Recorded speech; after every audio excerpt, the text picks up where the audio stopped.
Hello, and welcome to the Brave New Weed podcast.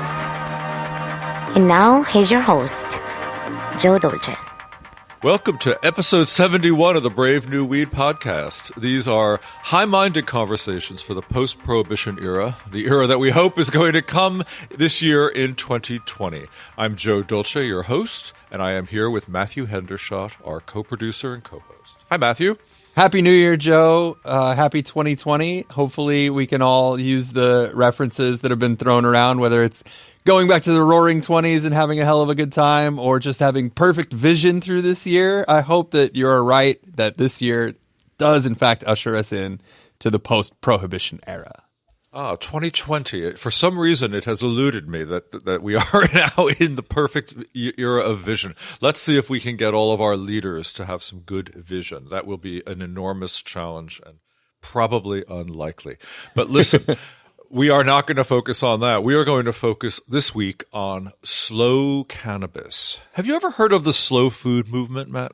Oh, absolutely. Well familiar with slow food and also slow television, which is another interesting thing that spun off of that. So wait, hold on for that. Slow food is food that's produced and prepared, according to local traditions, and they always use the highest quality locally sourced ingredients. What's slow TV? Oh, slow TV was very similar. It's using all natural pacing and natural timing. So based on the popularity of slow food, where everything was like, obviously you're not in a rush to grow it. You're not in a rush to make it huge. You're not in a rush to serve it or cook it too fast. In the same way, I believe slow TV started in Norway, and it was a train ride. And they just put a camera on the train, and they rode from the west coast of Norway to the east coast of Norway. And all they did was show you what the train saw. Well, hopefully the slow cannabis movement will produce something a little more interesting than a train ride through Norway. But this is a way, I think it's great because it's a way of helping little guys grow premium heritage bud like Alcapulco Gold and Thai Stick and Panama Red, the real thing, and at the same time protect the environment and not get killed by the big guys who are growing all that so weed in those 1 million square foot indoor grows. So this is a really interesting movement. I haven't heard of it yet, and I'm hoping that this will be the first time that all of our listeners hear about it as well. Well, and it sounds like something that we should all get behind. I think we've already seen in, obviously in food, when we get into just mass scale production, our taste suffers, the environment suffers. Obviously it's these huge just, factory farms that are causing us a problem in our food production. So I think if we can get way out ahead of that in our cannabis production, that would be nothing but an insanely positive thing. Well, on this episode, you're going to hear an interview with a guy beginning this movement and is hoping to turn it into a global movement. He's actually been on the show before. His name is Jim Plamondon. He's a fantastic guest, and it's a really fascinating conversation. So stay tuned. So I'm happy to say that this episode is brought to you by the 5th annual Summit 420. Now, Summit 420 is the best cannabis conference I've ever been to. It's part of the Young Presidents Organization, and this year it's taking place in San Francisco on April 24 and 25. It just so happens that I'm emceeing and co-producing this year's event, so I can say with good authority that it's going to be amazing. For the last 2 years, Summit 420 has been called the best of the best business event in the entire YPO org. And if you're a YPO member or among the kind of curious in YPO, I really urge you to come out to San Francisco this year. You're going to learn about cutting edge technologies and research, but you're also going to hear the world's most compelling speakers on topics like the truth about CBD and groundbreaking new CBD products and cannabis meds and women's health and new opportunities for investors and a whole lot more. There's also going to be great seminars on how to taste and talk about terpenes, or you can come to an incredible infused dinner prepared by the best chefs in the Bay Area. You could attend a ganja yoga class or visit some of the most successful business leaders in the world's largest cannabis market. Oh, and I just learned that Ethan Nadelman, who's the founder of the Drug Policy Alliance and a guest on this show, And the man who really was a key player in pushing California to legalize way back in 1996 is going to kick the whole event off. So that's really special. He's been retired for about a year, and he's coming out of retirement to talk about a very important topic, which is the new war on vaping and how it is eerily similar to the failed war on drugs.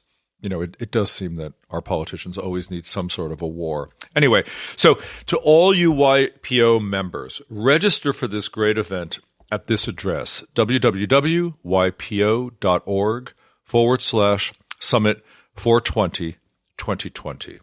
The space is limited, so hurry up and do it. And feel free to bring your spouse or your partner, because I can tell you, I'm going to be the host. It's going to be a great event, and we can all meet in San Francisco and make some history together. So, Matthew, before we get into the episode this week, I want to tell you that I got a note regarding the last episode we did on hyperemesis a couple of days ago, and that know. Did I tell you this? I don't think I told you. Well, I saw it come across, and as a podcaster, as somebody who's putting stuff out into the world, you would have a bit of a down feeling if you had to come back and issue a correction of something that you had said. But getting this feedback, I don't think we mind issuing this correction at all, do we? So this came from Dr. Raphael Mechoulam in Israel, the man who discovered THC and CBD way back in 1964. Here's what his note was to me. I do not recall stating that cannabinoid hyperemesis is strain dependent. I have published that it is probably an immune type reaction. All the best, RM. So my notes, I don't want to disagree with the eminence grise of this industry. My notes say that he did say that, but I will take the correction humbly and apologize to Dr. M for misstating what he said. And we can all keep looking into the roots of hyperemesis. And I was very thrilled to get that correction. And I'm really thrilled to know that Dr. Raphael Mechoulam listens to our humble podcast. Aren't you excited by that, Matthew? I am. It really is flattering. And thank you, Dr. Mechoulam, for your support and for engaging with us. We really, really appreciate it. We love it. And, that to that end, readers, if you want to engage with us, drop us a line. We'll talk all the time. The other news item that came across my desk, Matthew, was the discovery of THCP. Have you heard of THCP? I read this article. They also talked about CBDP in the article as well. This is super curious science to me. Go ahead if you would like to try and explain this. I'm not sure I understand. It's a new cannabinoid. There are other cannabinoids other than obviously the big two, THC. Sure, hundreds of them. I don't know hundreds yet, maybe 6. But I thought there were like 400 cannabinoids. No, not cannabinoids, different compounds in the plant. But cannabinoids, they're still discovering them. This one, the researchers say, is 30 times more potent than THC in mice. Now, the headline that keeps coming across is new cannabinoid, 30 times more potent than THC, which is quite interesting. But I had to understand this a little bit more, so I called up a great neuroscience up at Yale, your neuroscientist up at Yale named Godfrey Perlson, who's also written a new book that's coming out this summer called Weed Science. And I said, okay, Doc, what about this? What's the deal? And here's what he wrote back. He said, look, only the mice know for sure, and they're not telling. As true empiricists, we're going to have to try this out on ourselves to find the answer of just how strong it is. And I thought, what better way into science than being a true empiricist? Are you volunteering again, Joe? No, not yet. I don't know if I can take 30 times more powerful than regular THC, but I'm sure there are people out there who would like to. Anyway, well, what does this mean? What does this mean for us? Medically, it means that it could unlock a whole new realm of healing and potency. Certain illnesses really require a whole lot of THC, right? This could be an extremely powerful medicine if we can understand how it works and what parts of the receptor it binds to, and then, and then what illnesses it actually does go to treat. Now, this is obviously, years away. Sure. But it does spur the imagination. I mean, the thing that immediately jumped to my mind is, does this start to spark us again on the journey of, genetically breeding the plant to, we've done this since the 70s. We've genetically bred plants to be stronger in THCA and THC so that we get that effect. Is this going to change how breeders and growers are looking at plant strains to try and find more THCP dominant strains now? Well, it could do that. It could cause people who are doing genetic engineering to try to grow it out of yeast or out of algae. Who knows? I mean, this is such early days, right? Let's see.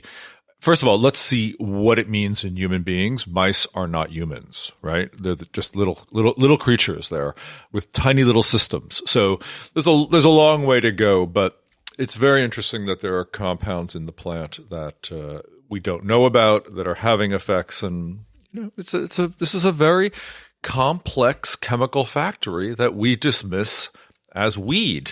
And in a way, we, me included, we are not doing ourselves any favor by thinking of it simply as a weed.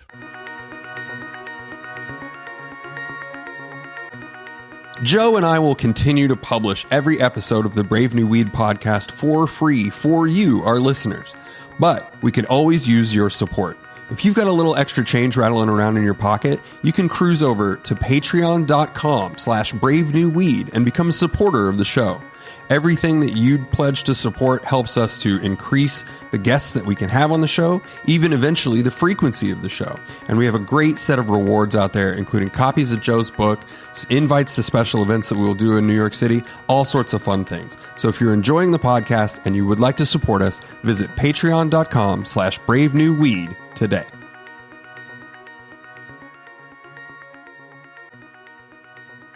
This week's episode I find so fascinating on so many levels, which is on slow cannabis, how to grow premium heritage bud and really help small farmers and small growers around the world get an income, get a life. People in say, Asia who are growing rice, or people in South America who are growing potatoes are subsistence workers. They are not making money. And, even in America, you can't make a living as an organic tomato grower. It just isn't going to work. So cannabis has the great potential to become a fulcrum crop. And there are many ways that different societies can create laws and create policy to enable this. And this week's guest, who's Jim Plamondon, who is the head of the Thai Cannabis Corporation, has started a movement called the Slow Cannabis Movement.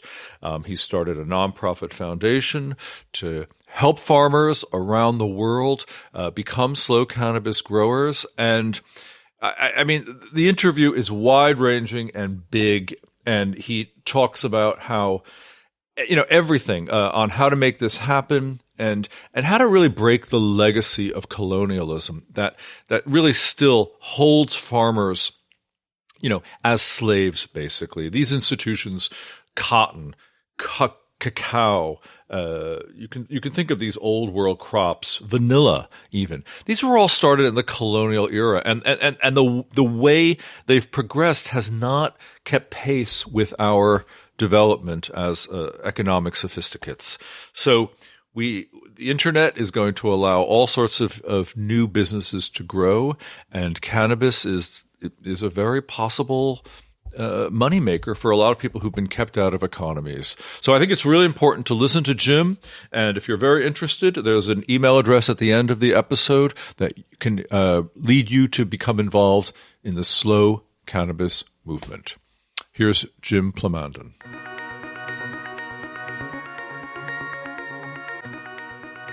Jim, I'm so glad you could join us again on the Brave New Weed podcast.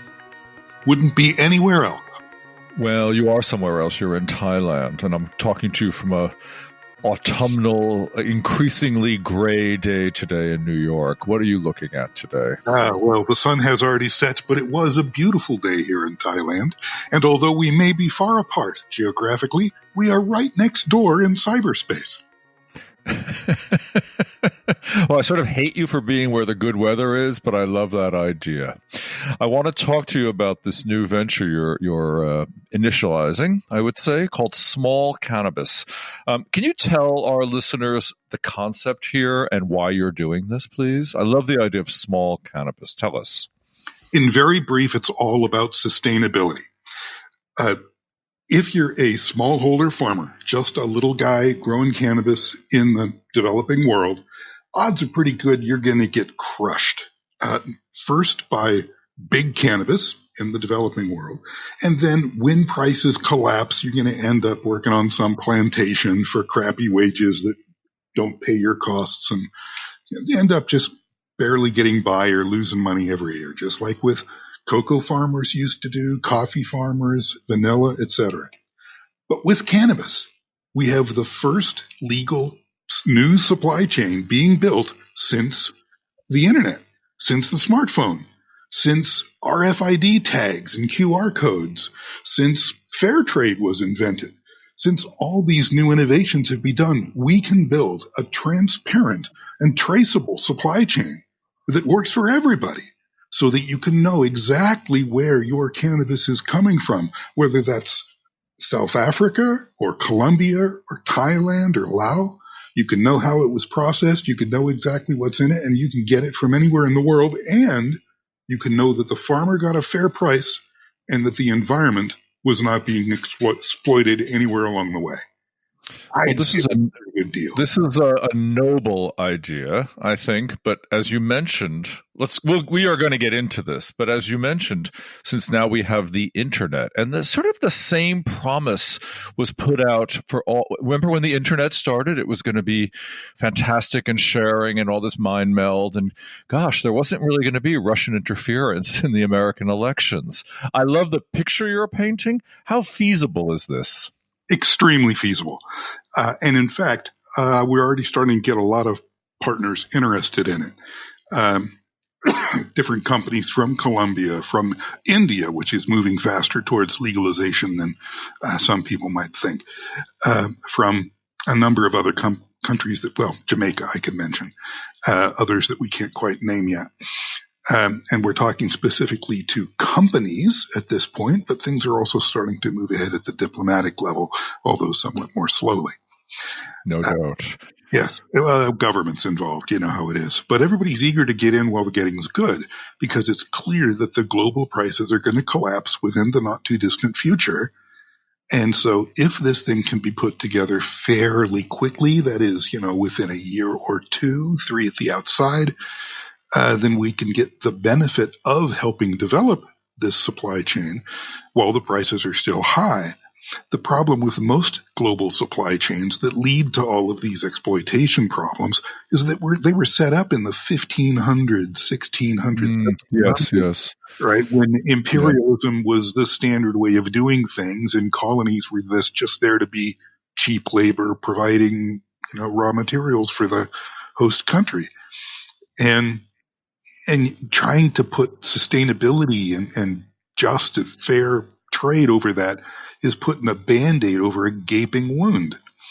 But with cannabis, there is no international legal supply chain. We can start from scratch. We can get cannabis right from the start.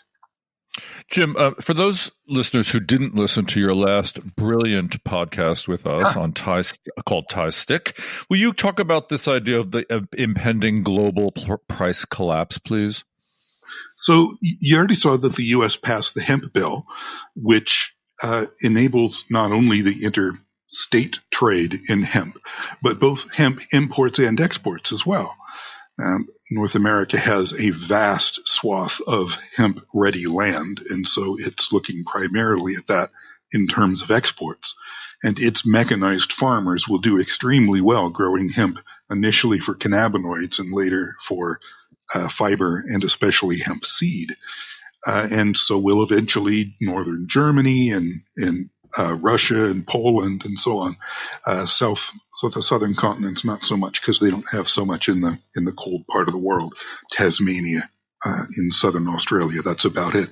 But once those areas legalize hemp, as the World Health Organization is recommending, as everybody else is slowly but surely getting on board with, you should talk to Michael Kravitz about all that, how slow the UN moves on all this stuff.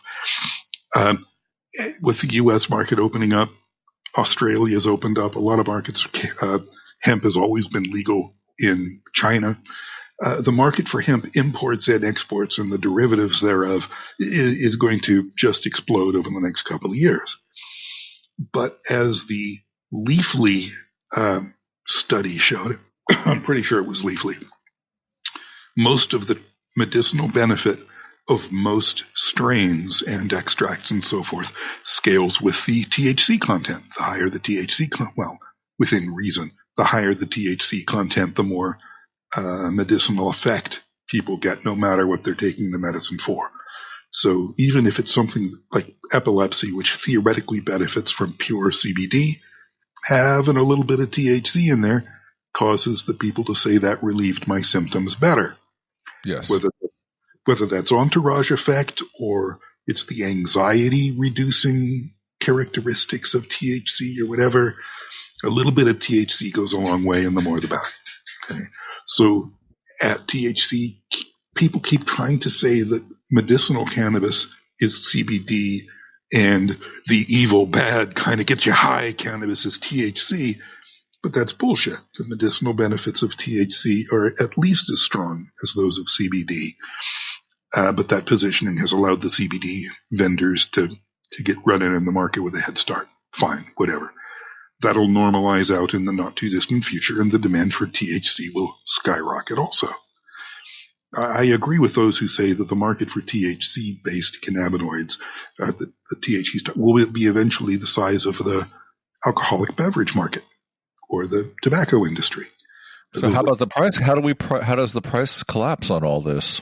Well, does the price of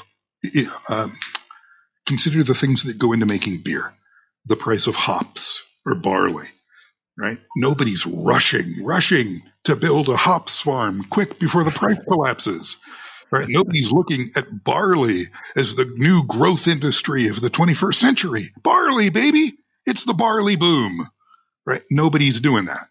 That would be just silly because none of those things are happening. There's no great demand for hops. I mean, if you're a craft brewer and you want that exact Slovenian hops, then okay, you can make more than you could farming something else. But it's not anything like the cannabis boom. The problem is that it was prohibited. And when things are prohibited, the price goes up for a variety of reasons. And as the prohibition falls, so does the cost of production. The cost of production is being artificially held up by we have to panic and regulate the holy crap out of it. And we have to change the regulations every 73.4 hours, right? And that just drives up the cost of production ridiculously, okay? Yeah. And the legislators want to keep the price high so they can get their cut and so on. So the higher the price, the more the big guys like it. The guys with the deepest pockets, the big cannabis companies, they have access to capital, right? Their stock valuation is already high. They can get more money. They may have to fire a CEO or two and jigger the books a little bit, but they have better access to capital than some 3-generation grower in the Emerald Triangle who's been trying to lay low for generations. Right? Certainly. Yeah. So, and similarly, the big guys have had their lobbyists working Congress now with the various state legislators and stuff and promised them all this tax revenue and projection. So they want the price to stay high. But you look at the Oregon situation. They grew way too much cannabis and the price fell through the floor. I have a daughter who lives in Washington State, which has a similar problem, although not quite so much so, because if I understand their number of grow licenses were capped. Anyway, the problem's not quite so bad in Washington. But she says, the amount they used to spend for a week's cannabis, they now spend for a month's. Yeah. It's no longer a big deal the way it used to be. Whereas if you go to Australia or the UK right now, if you can manage to get a prescription at all, it costs through the nose. It costs a ridiculous amount. Some of those complaints are because they have a national healthcare system. They're not used to paying for medicine. It's usually covered by the Medicare system. So if they pay anything, it's a big shock. Whereas Americans are used to paying through the nose for medicine, or at least for health insurance. All right. But the point is, once you've got industrial scale production coming on through pretty much any means, the cost plummets. And when you have a little bit too much, and so there's somebody going around saying, hey, I've got a ton of weed over here, perfectly cured and ready to go. Anybody buy it for $500? For $450? $400? Right? That's pulling down the price for everybody. Yeah. Is this so? Are you what you say are? Is it what are? For some reason, it's very early for me, and the words are not coming out. Is this comparable to, say, the cut flower market? What happened there? So are you saying that all of this production is just going to move to the south to where it's sunny 12 hours a day? It moves to wherever the total cost of production and logistics is lowest. So, to reiterate the cut flower, you pushed my cut flower button here. So to reiterate the cut flower story, go on. Tell me. It used to be that every major town was ringed by greenhouses that made flowers, grew flowers for the cut flower industry in like 1850 onwards, or 1870, whenever I can't remember exactly when the Dutch invented the greenhouse, but basically you'd have a ring of greenhouses around the city. Well, then the railroad was invented, and you could grow pretty much anything farther away and bring it into the city at lower cost. You didn't have to have the expensive land right on the edge of the city. So that moved the cut flower industry in the United States away from those cities to Colorado for the mountain things and Florida for the tropical things. But then California had such a blessed climate, the Southern California coast around Monterey, Salinas Valley, out in there, had such a perfect combination of good rail connections to everywhere else in the world, cheap land, perfect climate, and cheap labor, because you could still get Mexican labor up very inexpensively through what was called the Bracero program, meaning the strong arm program. That the cost of production and transportation were just ridiculously low in California compared to trying to grow flowers in a greenhouse in upstate New York where it got too damn cold. Right? So at the same time, in the early 1980s, that the industry was being consolidated in these big greenhouses on the Central California coast in Salinas and such. At that same time, the price of refrigerated air transport dropped enough that some growers started growing those same cut flowers in Colombia and sending them by air freight into Los Angeles and New York. And their labor costs were so low, and the cost of land and irrigation water and so forth was so low in Colombia that they were able to produce carnations and roses and chrysanthemums and so forth at a much lower cost than the California growers could. And they started eating away at the market. And then they figured out, wait a minute, if we produce standard bouquets, just not general flowers, but produce standard bouquets, pre-pack them with exactly the right sets of flowers, and send the pre-packed bouquets, it'll take up a little more space, but everything's done. Then we can sell those standardized bouquets dirt cheap. And that's right about the time that FTD florist and buying flowers over the internet came along. And so for $19.99 and eventually $9.99, you could buy a bouquet of flowers and have it shipped to your girlfriend.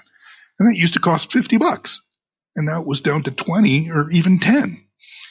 And the California cut flower industry just got the guts ripped out of it because consumers chose to buy the less expensive flowers than the more expensive flowers. They looked the same. Consumers had a free choice, and they'd rather spend their extra $10 on, say, weed than on flowers. So they bought the cheaper flowers so that they could buy more weed or dinner or whatever. And I don't see any reason why it'll be any different with cannabis. The only reason I can see is that we had a recent guest on the podcast, Narby Alexandrian, who runs Canopy Rivers Venture Capital. Narby was saying that North America is indeed going to enact protection. It's not going to let its industry be subjugated to foreign imports. So do you see the U.S. as a market for, say, Jamaican or Thai or Laotian cannabis, or is it somewhere else? So first of all, just for a moment, savor the irony of that. I mean, there's just so many levels of irony here. First, before the DEA blockaded the U.S. and prevented marijuana from getting in, it imported all of its weed. It imported Thai stick from Thailand. It imported Nepalese gold from Nepal. It imported Colombian gold, Panama Red, Jamaican Supreme. It didn't grow shit in terms of shit in the United States, right? It was only after the DEA put up the marijuana blockade that the growers in California and BC and so forth needed to start growing their own stuff. And so what did they start growing? They tried to grow Thai stick. It was the most expensive stuff, but it was tropical and it wouldn't mature in a temperate summer, and so they crossed it with Afghani to get something that would mature fast enough. They got something that matured fast enough that they could grow outdoors, but it tasted like shit. So they managed to cross a few other things. We'll put some Colombian in there and maybe some and so on. So eventually they managed to produce some stuff that didn't taste like complete shit that they could grow in their buddy's basement. Right? But they were breeding these square tomatoes, all right? So they've been breeding for production rather than quality for decades now. So once the other good stuff becomes available to them, the irony of having them turn to the very government that was prohibiting consumers from getting this stuff imported in the first place, and they're going to get the government to prohibit its import again. Yes, but I don't think irony is going to stand in the way of big industry and potential tax dollars and an economy that the government is sanctioning. Do you? I love the irony of it. I mean, it's crazy and sick, but this is not going to stand in the way of industry. We're kind of in Cold War 2.0 now. You can see that there's starting to be this big trade war going.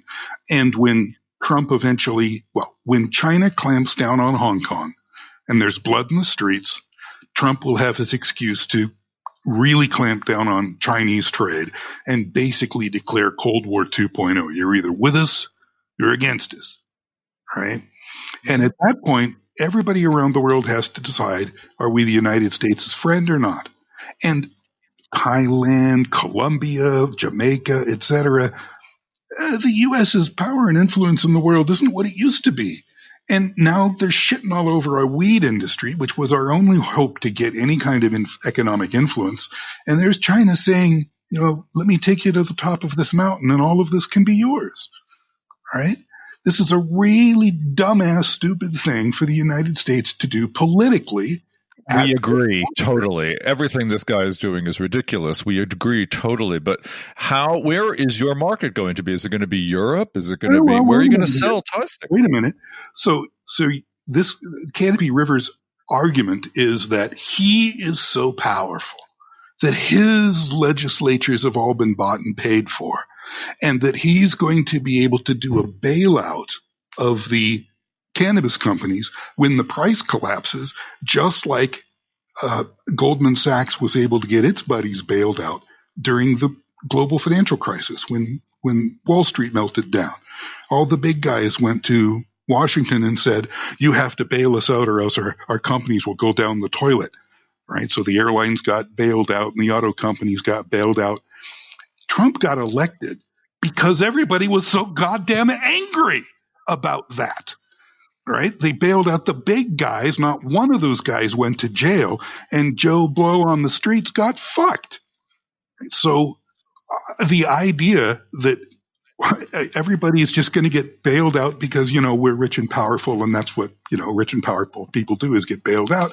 I'm pretty sure the guy on the street isn't going to stand for that. Why should he pay $10 a gram for weed when he can buy it for 10 cents a gram from us? But how's he going to get it? How are they going to get it into the country? Well, legally. The idea that they're going to put up these big tariffs and import barriers and so forth to help big cannabis and the rich guy screw the little guy, I don't think they have their fingers on the pulse of the industry. I think all of those guys must have voted for Hillary.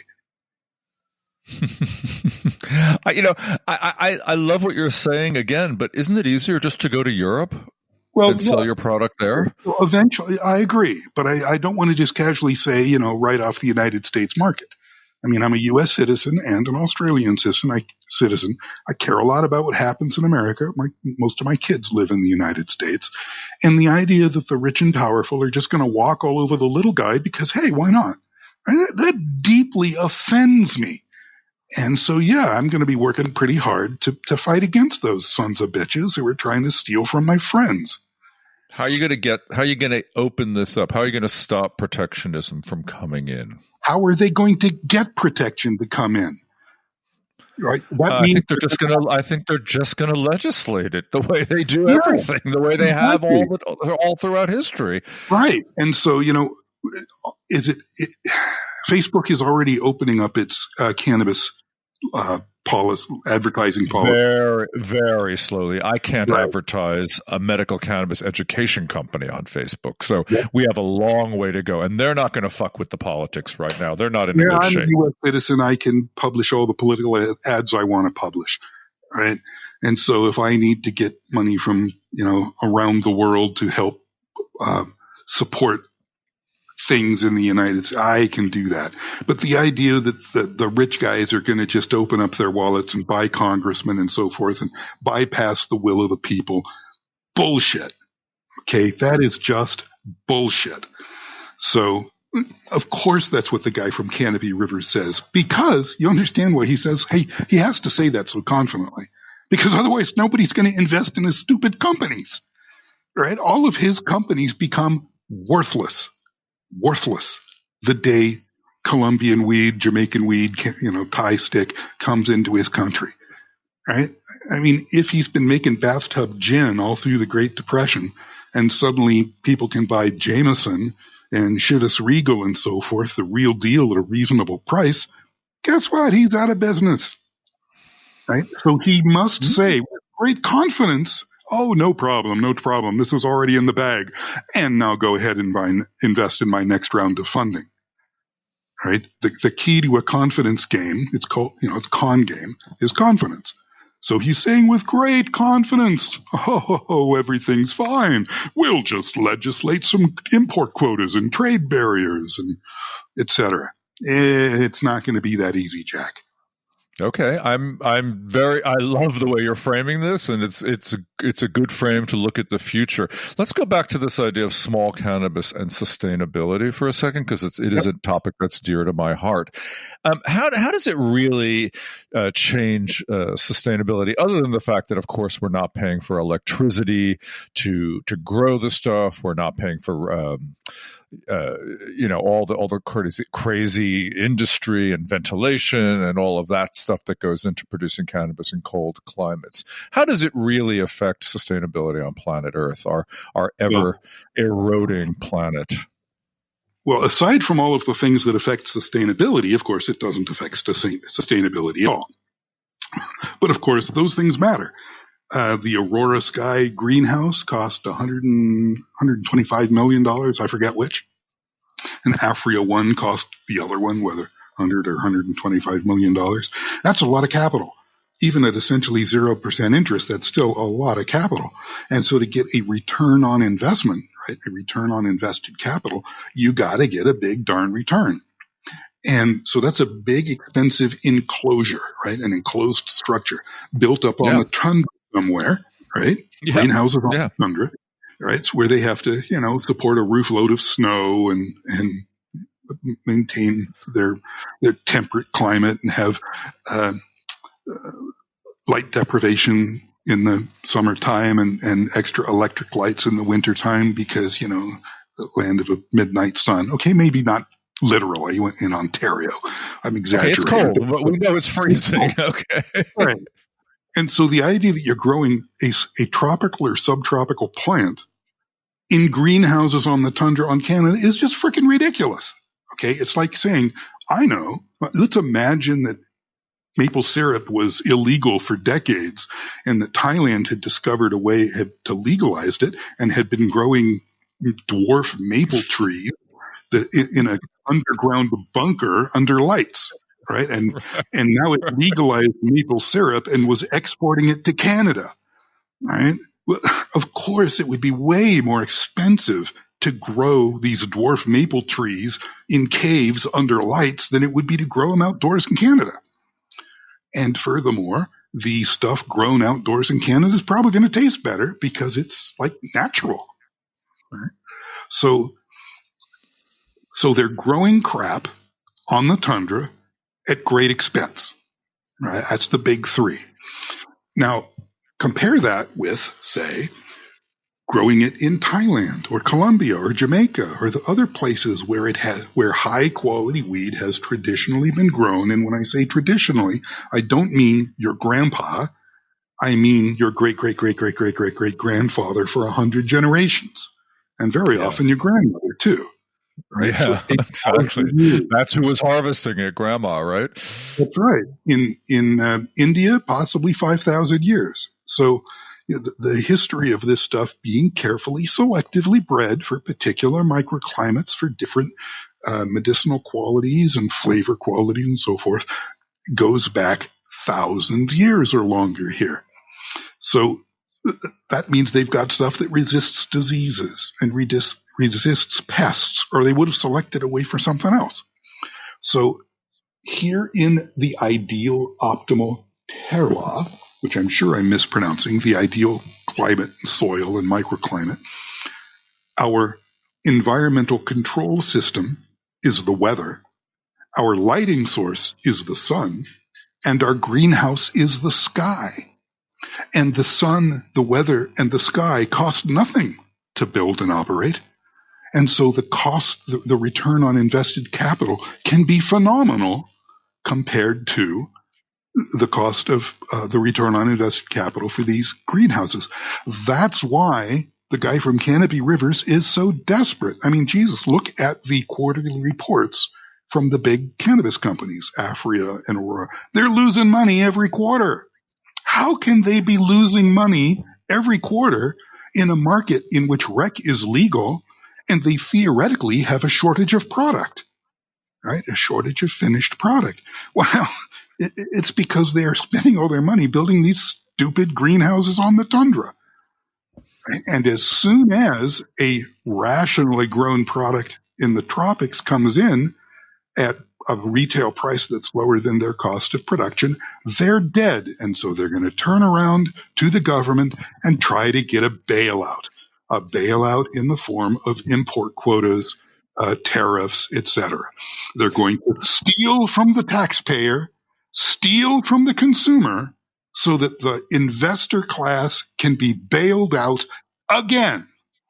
And if the American consumers fall for it, oh my God, I could not believe it.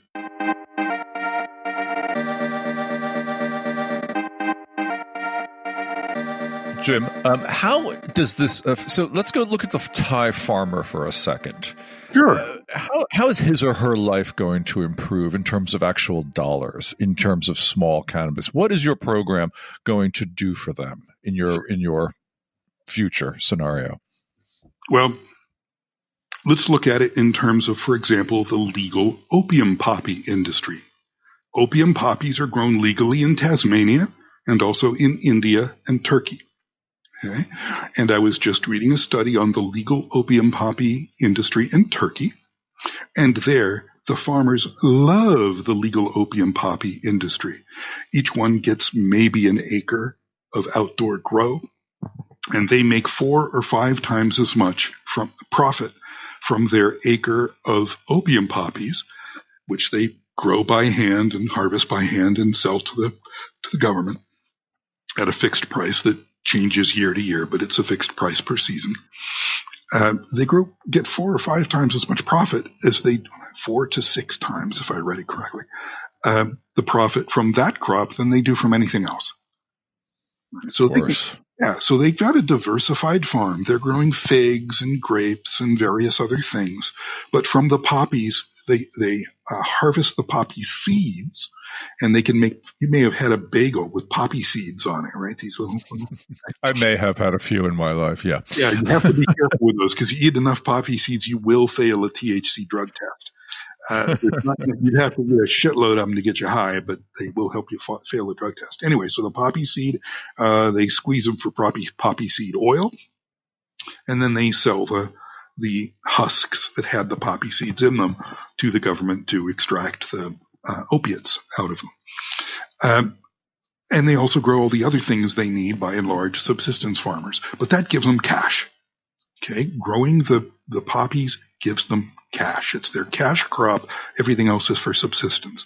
It's essentially the same deal here. Thailand, for years, had essentially a lock on fragrant rice, aromatic rice. Okay, if you in America, usually known as jasmine rice. Okay, sure. So if you wanted jasmine rice, you mostly got it from Thailand. But Thailand was making so much money selling jasmine rice that now Cambodia and Vietnam, and to some extent India and China, have gotten in on the jasmine rice game. And so Thailand was being outcompeted because it held its quality standards extremely high. And so it recently had to introduce a new lower quality standard that's still better than most. But they had to introduce a new lower quality standard to compete with their emerged competition. So the price is already starting to come down, right? So the Thai rice farmers are just barely making a living. Similarly, the guys who have even worse land on the highlands, they're growing cassava, also known in Africa as manioc. You turn it into tapioca, as in tapioca pudding, or corn. Or various fruit. They're just barely scraping by. Just barely. Sure, of course. So, but is your idea to establish a bunch of centers where these people bring their product and then it's sort of, I don't know, cured, packaged, and then exported? Is that how small cannabis will work? Well, first of all, I'm not saying how it's going to work. I'm saying that people who are much more expert than I in agribusiness and sustainable farming and so forth should weigh in on this. I don't want to just pluck some business model and system out of my ass. The intent is to get a group of people who know what they're doing together and get them to figure out what the right way is to do this. And I'm specifically asking for European experts because they took the lead in designing sustainable supply chains for coffee, for cocoa, for vanilla, for all sorts of things. They caught on to the sustainability bandwagon long before the U.S. or the rest of North America did. And so they have the longest expertise in this. They also invented fair trade. They've got a program called, the Cocos of Excellence program that they started a few years ago that is specifically focused on maintaining and expanding the diversity of cocoa strains from around the world, which I would argue desperately need for cannabis. So there's a lot of expertise in Europe in how to do this, and many of the big consumer brands, the Marses, Unilevers, Anheuser-Busch, InBev, etc., are based in Europe. So there's a lot of companies that have an interest, consumer products companies, that really got hammered. Nestle's got hammered, for example, when it was exposed that I think it was its cocoa bean production in Brazil had slavery in its supply chain. And similarly, coffee companies and so on got really hammered, quite justifiably. Now, the counter-argument is there has been slavery in these supply chains forever, including before any white guys showed up. All right, maybe. Yeah. But yeah, we've seen that absolute poverty has been declining, infant mortality has been declining. Well, great. Let's eliminate slavery too. Let's improve working conditions for the poorest people in the world. And that includes subsistence farmers who were just barely getting by on a small piece of land. So for Thailand, it's interesting. Although I'm not saying what model I prefer, I can't help but look at Flocana's model. I don't know if they pronounce it Flocana or Flocana. That's exactly how they pronounce it. No, it's an interesting model. Yeah. The Flocana model was built on the Sunkist model, which, interestingly, my great-grandfather helped start in Southern California. He was an orange rancher and one of the first Harvard Law graduates on the West Coast, born in 1890 or something like that. So I'm passingly familiar with the Sunkist model, and they're basically applying it to cannabis, where they're buying this cannabis from the small farmers, curing it, trimming it, processing, etc., then marking it under the Flocana brand, but with the individual farmer's sub-brand.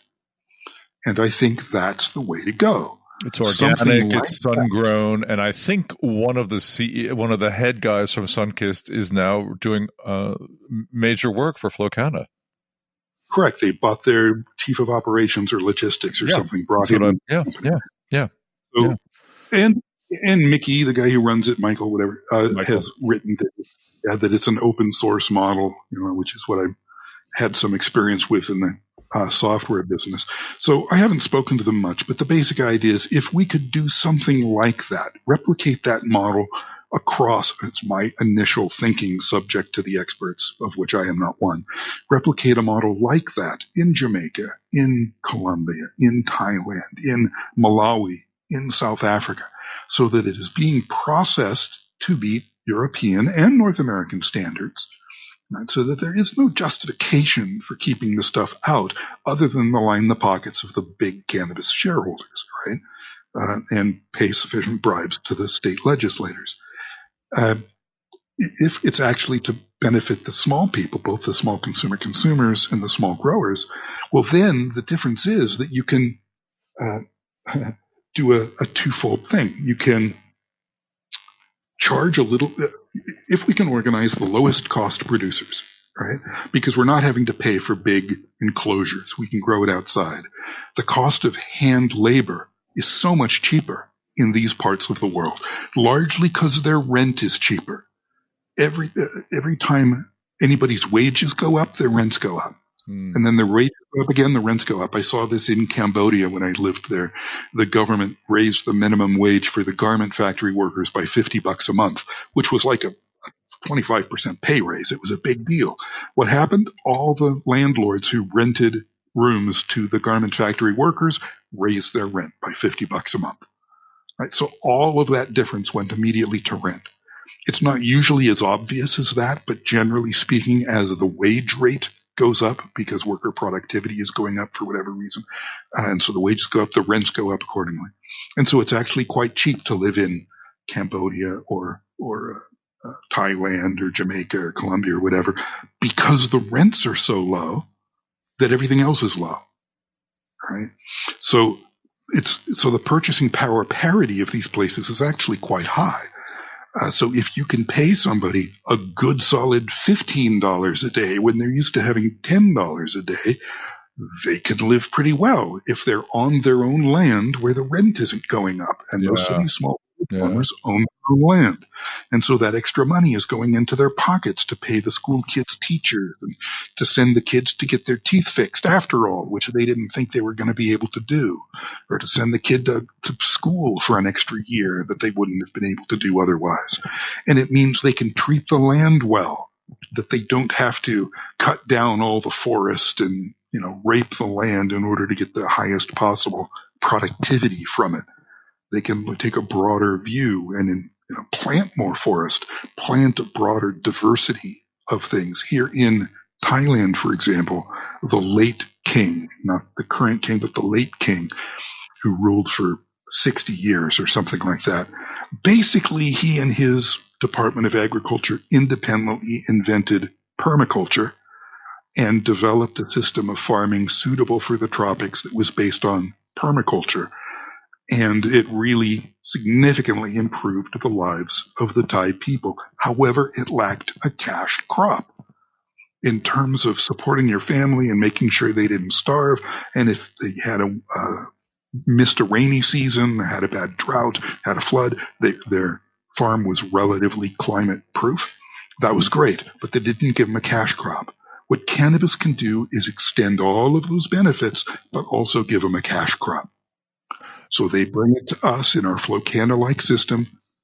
and I'm saying that in a very general way, and I'm not trying to walk on their trademark at all. It's their trademark. I'm just using it in a Flocana-like system. Fair enough. Okay? Fair enough. And then we grade it, package it, etc., extract it, whatever is appropriate. And then it is available to be put into Thai products by Thai manufacturers. Thailand already exports packaged food and beverage. It already exports cosmetics, nutraceuticals, pharmaceutical, what's the word, API, something pharmaceutical ingredients. I don't remember what the A stands for. And drugs. It has a significant drug manufacturing industry. That is pharmaceutical manufacturer industry.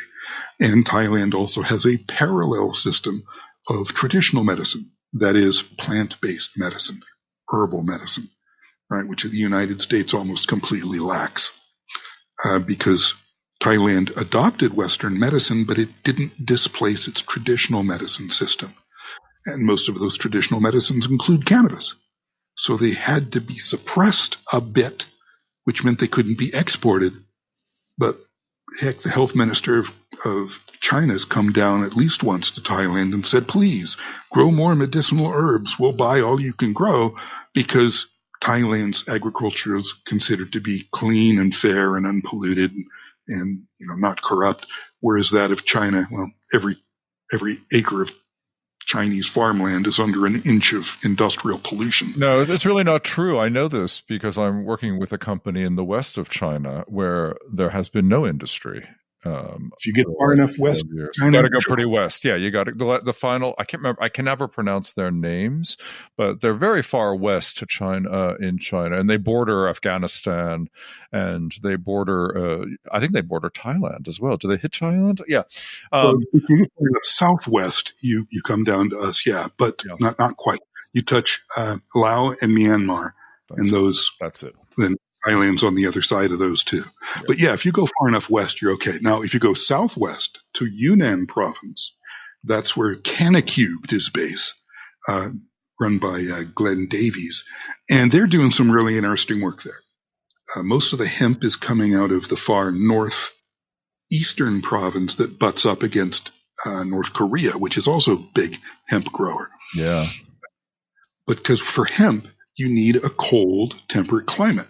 If you take certified hemp seeds that are certified to be less than whatever the threshold is for THC, it varies by jurisdiction, and you take those to a more tropical or subtropical zone, you're going to double or maybe triple the THC content as expressed by those plants.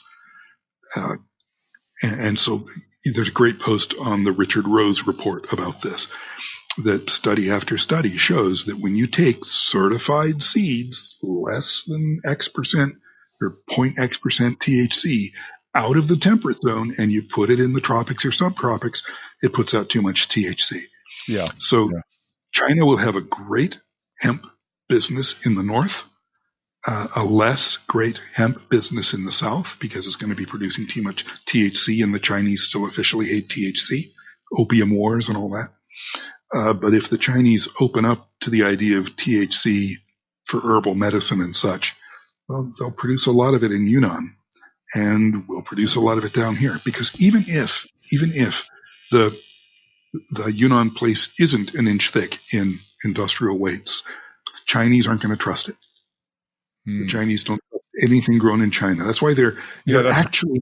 That's all because of that one baby, one family rule, right? Isn't that it? The moms and the dads are so concerned about the health of their kids that they like to buy imported goods more than Chinese goods, correct?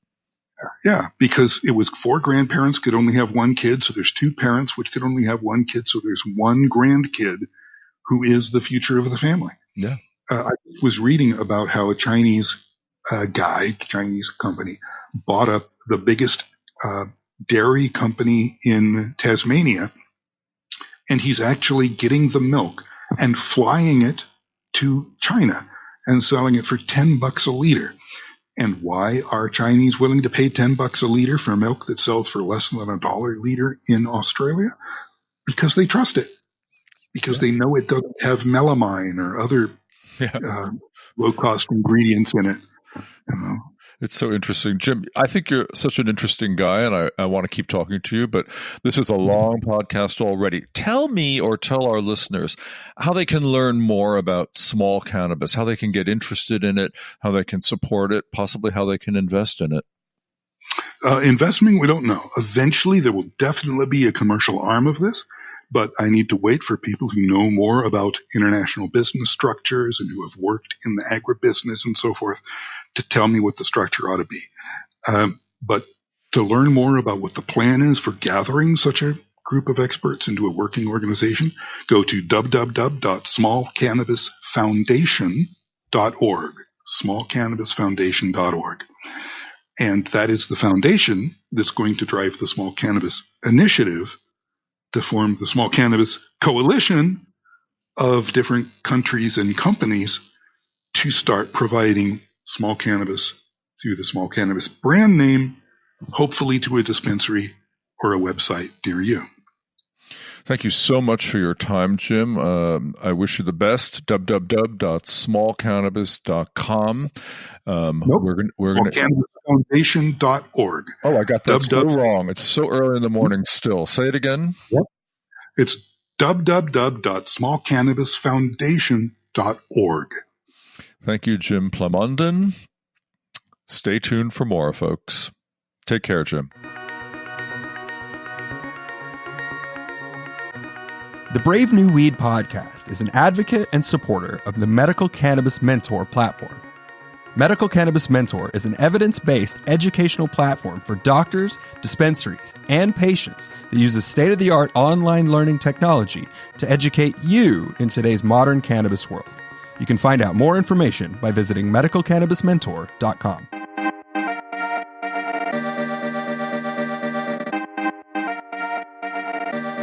So, I think Jim is well-spoken. I think he is at the start of something, Matthew. I think it's really exciting, and I hope anybody who's interested in this, gets in contact with him through his org, and helps make this better for so many people. What do you think? Oh, first, I want to take a moment to say kudos, or to just give a real lot of respect to the nation of Thailand in general. This is somebody who in the last year went from being super, super conservative and restrictive on their views of cannabis to really just turning themselves 180 and focusing on doing the right thing and helping people who need help instead of wrestling for too long with the morality case involved. And so I can't really say I'm proud of them, because that implies that I, have some sort of oversight or something like that, which is not true. But I do think that that's something that should be looked at as a role model for others as to how quickly they were able to embrace a massive, massive shift in their mentality on the plant. Well, I think they do know that that rice is not going to make it for a large part of their population anymore, right? Obviously, Jim talks about that, and what this is what they grew. They've been doing this for thousands of years. Why not revive it? But anyway, what else were you going to say? Well, the other bit of it too is, with anything that comes with cultivation, I've talked a long time just amongst, social circles and friends that for me, it all boils down to like one simple rule if you're going to produce food. And that's like, don't be a dick about it. So like, okay. Can you explain that a little? Well, yeah, I mean, like, it's not harmful or hurtful or hateful to like raise chickens, right? But if you're a dick, then you shrink them down, you grow them without their feathers, you make them live in 1 foot square cages where they never see the light of day. They live in terrible conditions. Like, that doesn't have anything to do with anything at all other than you're a dick and all you care about is making as much profit as you possibly can off of the suffering of another living thing. And same is true for massive farming and everything like that. And it's just really, really great that the industry of cannabis is so vocal about wanting to keep these, air quotes, dicks out of the top 1% of the industry. And I think that it's a super important fight for us to all be having. Obviously, there's going to be competition from these massive, massive conglomerates that just hoard billions of dollars just to try and leverage it for turning a profit.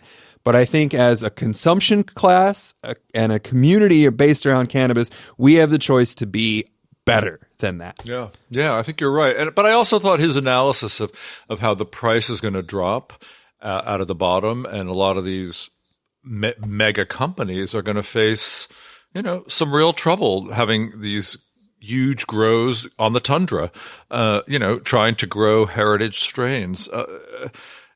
I just think you're right. It's a great opportunity, and it enables us to be conscious consumers of cannabis, right? What conscious consumers, yes. Yeah, what are we putting into our body? Yeah, conscious cannabis consumers. It's not going to be the mass, but I think it's going to be some good percentage of users. And, I would like to count myself amongst them.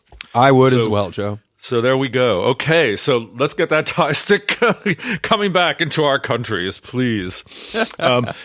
So listen, thanks again for listening to this episode. It was brought to you by the 5th Annual Summit 420, which is part of the YPO, Young Presidents Organization, a roster of events that happens. It's a great event. It's happening in San Francisco on April 24 and 25th. I'm going to be your host. I'm going to ensure that it's going to be amazing. I think it's going to be the best Summit 420 that's ever been held. And I want to encourage any YPO members to please think seriously about coming. You will learn the most cutting edge things about cannabis. It can guide your investment strategy, or it can just generally guide your knowledge and your excitement for this as an industry. You can register for it at www.ypo.org/Summit 420 2020. As I said to you earlier, space is limited. Don't delay. Bring your partners, bring associates, and I really look forward to meeting you there on April 24 and 25. Matthew, thank you for joining me. Thank you, as always, for having me part of the show, and I look forward to an amazing 2020 with you and with Brave New Weed. Me too. I just want to tell you, I think the next episode we're going to feature is going to be on, if I can get these folks to do an interview with me, on how to use cannabis to increase your sex life, to make your sex life more powerful, more intimate, and not these folks are in their 70s, so it's really how to use cannabis to keep your sex life going after 30. Let's put it that way. What do you think? after 30? All right, after 40. After 50, after 40? All right, after 50. Are you interested? Yeah, I think. Okay. All right, so come back again, all right? Take care, folks. Thanks for tuning in. Thanks for listening to the Brave New Weed podcast. This episode and all future episodes are made possible by amazing listeners like yourself. If you like what you've heard, we encourage you to show your support by giving $1 a month for special access and rewards on patreon.com/bravenewweed. You can also follow us on Twitter and Instagram via @bravenewweed. Find us on Facebook at facebook.com/bravenewweed. And remember, you can always find more information about us or information discussed in each episode by pointing your favorite browser to bravenewweed.com.